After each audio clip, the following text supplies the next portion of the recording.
Bonjour à tous, bienvenue sur ataoride.com. Aujourd'hui on va parler de la Cabrina FX 2020. Donc c'est elle qui a quand même bientôt 5 ans, qui a un shape qui a évolué avec pas mal d'atouts du coup pour les personnes qui cherchent une aile pour faire des sauts, du big air et faire en même temps un peu de déhooké. Donc elle a été développée avec un bridage fixe, donc qui permet d'avoir une sensation de part très directe, tout ça couplé bien évidemment avec le V-bas. Là vraiment ce qui est intéressant sur cette aile, c'est qu'on peut choisir si on la veut soit plutôt freeride, soit un modèle un peu standard qui fait un peu tout, ou alors un modèle du coup plus dédié au déhooké. Donc ça c'est vraiment top de pouvoir moduler ça.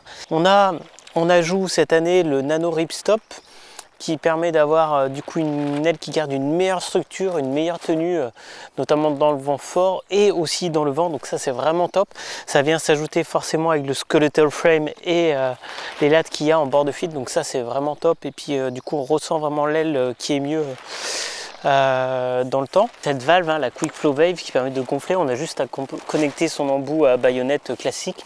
Voilà, ça gonfle vite, c'est top, ça marche bien. Du coup après on a juste à refermer et puis on a le petit capuchon qui permet de protéger. Et puis on a aussi un système de bois bombe qui est fiable et qui permet de gonfler toutes les lattes et aussi de les isoler avec des petits clips.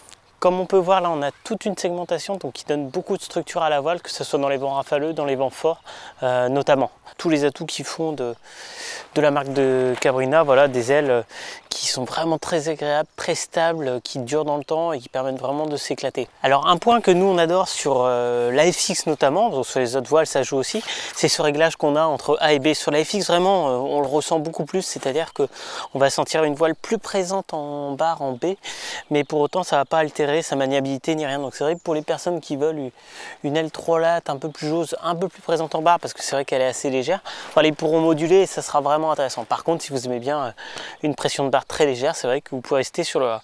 Et ça, c'est vraiment ultra plaisant. De même qu'on a plusieurs réglages sur les arrières possibles. On a le réglage du milieu qui est le plus souvent utilisé, qui est vraiment le plus intéressant. Et vraiment, quand le vent fort, voilà, on peut mettre sur le réglage du bas.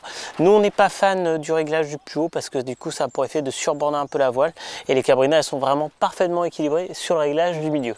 En tout cas, si vous voulez découvrir l'aile et la tester, il n'y a qu'une adresse, c'est ataoride.com. À très bientôt sur ataoride.com.